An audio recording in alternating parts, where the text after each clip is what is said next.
सत्यशोधकी विचारांचे नेते आणि कष्टकरी कामगार चळवळींचा आधारवड अशी ओळख असलेल्या डॉक्टर बाबा आढाव यांनी आयुष्यभर फेरीवाले, कचरा वेचक, हमाल या असंघटित कामगारांच्या हक्कांचं रक्षण करण्यासाठी संघर्ष केला. स्वातंत्र्य लढा, संयुक्त महाराष्ट्राचं आंदोलन आणि आणीबाणी विरुद्धची चळवळ या तिन्ही महत्त्वाच्या चळवळीचे ते साक्षीदार आणि सक्रिय कार्यकर्ते होते. बाबांचा जन्म 1 जून 1930 रोजी पुण्यात झाला.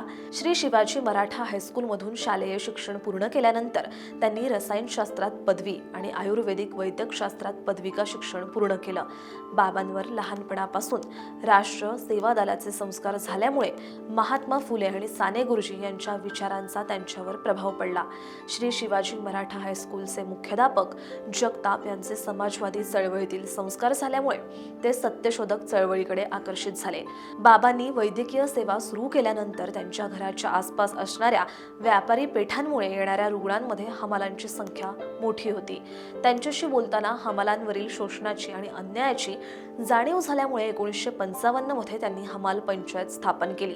हा त्यांच्या सामाजिक संघर्षातील सर्वात महत्त्वाचा टप्पा ठरला.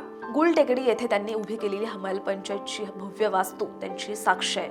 हे हमाल भवन समाज परिवर्तनाचं केंद्र म्हणून महाराष्ट्राला परिचित आहे. हमाल पंचायतीमार्फत बाबांनी केलेल्या सततच्या संघर्षामुळे 1969 ला राज्यात महाराष्ट्र माथाडी हमाल व इतर श्रमजीवी कामगार कायदा मंजूर झाला.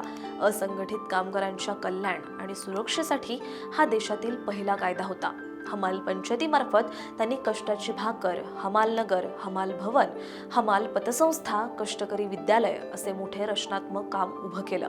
पुढे वैद्यकीय व्यवसाय सोडून बाबांनी आपलं संपूर्ण आयुष्य सामाजिक चळवळींसाठी वाहून घ्यायचं ठरवलं.